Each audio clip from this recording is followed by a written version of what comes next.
What's up, everybody? The name is Loyiso Khasmeni with your 360 News blog.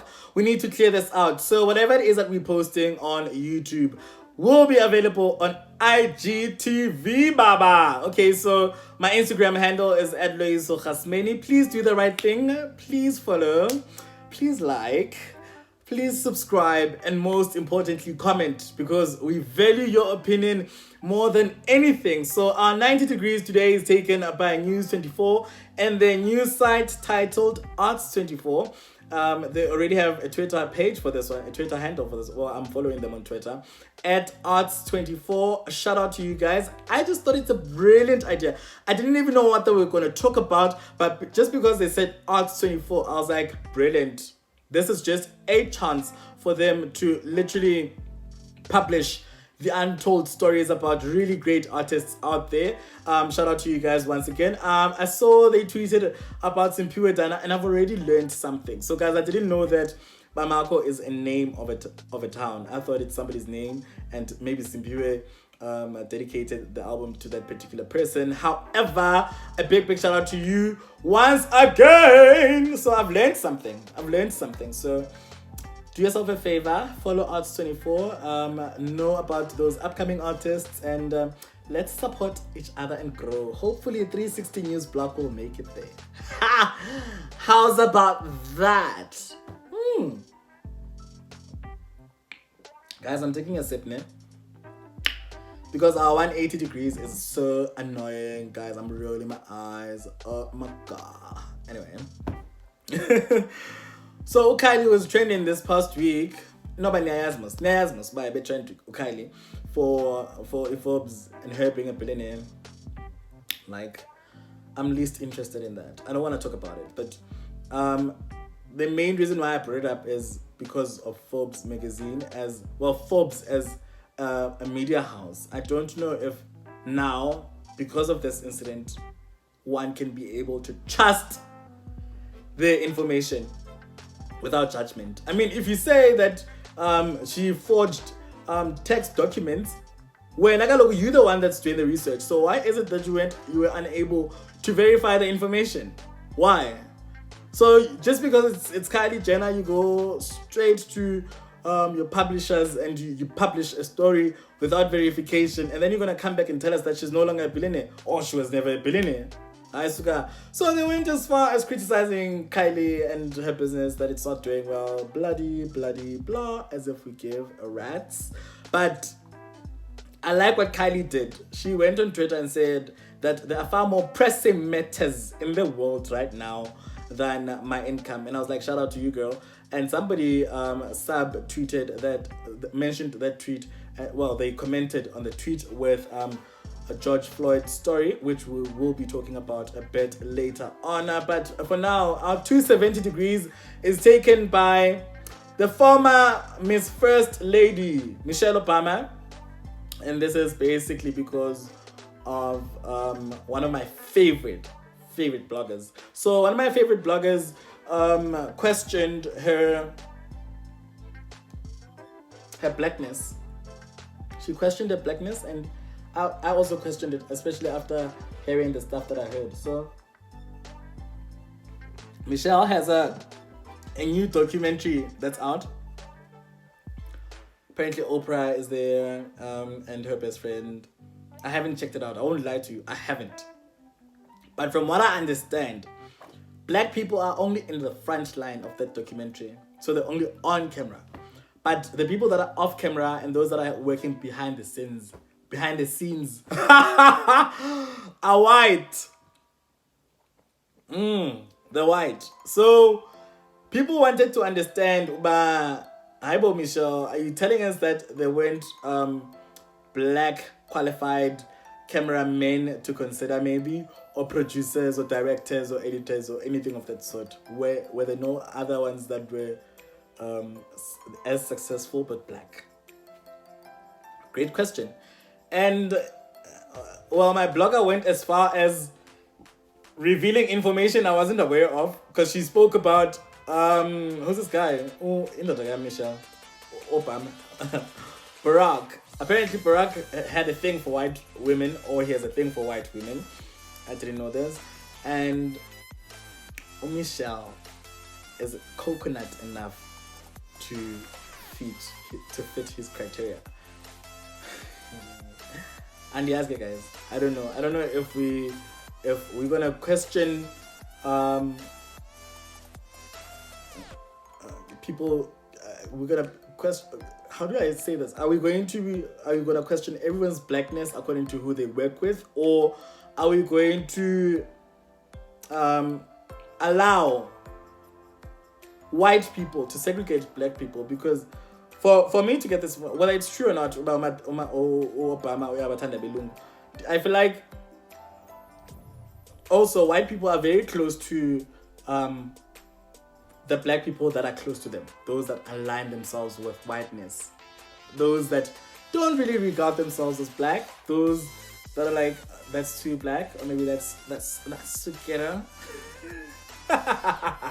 So just maybe that's why he had so much influence. But Michelle, how are we going to support you as black people if you are going to have a team filled with white people, except for those that are in the front line?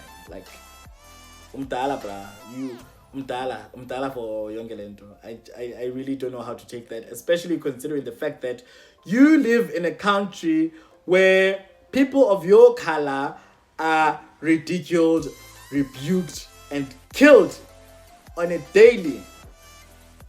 So I don't know how you're gonna defend that one, sister. I really don't know. But I don't want to think that the people that could help you with your documentary project and its success could only be white.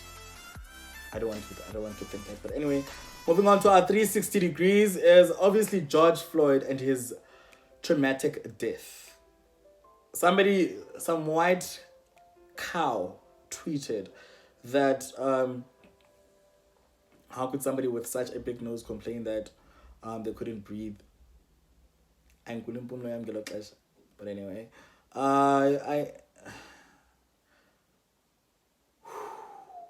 there is going to be a time where black people are going to hate white people blatantly. And there's going to be a time when black people will start loving other black people. In fact, Malcolm X actually said something that I feel you need to check out. If you don't know this video, please check this out. I think you'll find, sir, that there will come a time when black people wake up and become intellectually independent enough to think for themselves, as other humans are intellectually independent enough to think for themselves. Then the black man will think like a black man, and he will feel for other black people. And this new thinking and feeling will cause black people to stick together. And then at that point, you'll have a situation where when you attack one black man, you are attacking all black men. And this type of black thinking will cause all black people to stick together. And this type of thinking also will bring an end to the brutality inflicted upon black people by white people. And it is the only thing that will bring an end to it. No federal court, state court, or city court. When I first heard this video I saw it on Instagram, and I was just like, I really wish we could start thinking like that as black people, because I mean, let's not even drag it that far. It's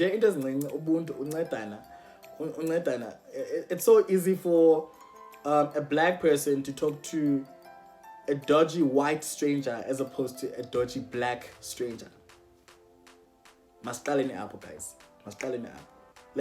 That's where we need to start. I know sometimes people don't really want to stop or open their windows and then some robots because they feel they might be robbed, but let's just start there with humility. Some of them are there for whatever, in your open, whatever, but we do know that there are black people that are there because mainly they're just trying to get something to eat for the day.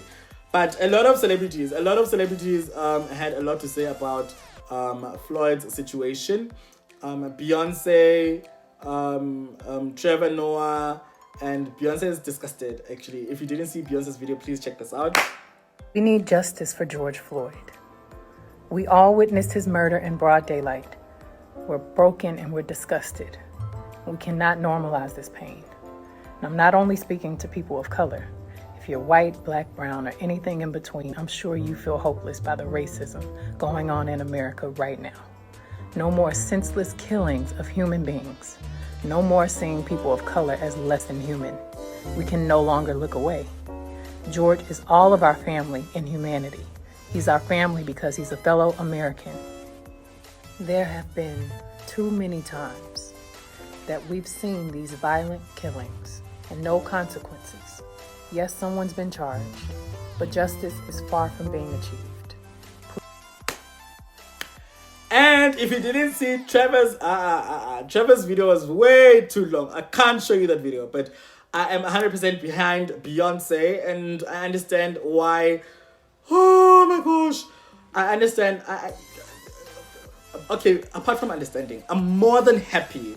I'm more than excited that she was able to come out and say how she feels blatantly, because I mean they've experienced these things a long time ago, but they've never said anything, maybe because they were celebrities, or maybe they were protecting their brands. But I'm glad she came to the party and she actually addressed this issue. And listen, I'm super happy. I'm super happy.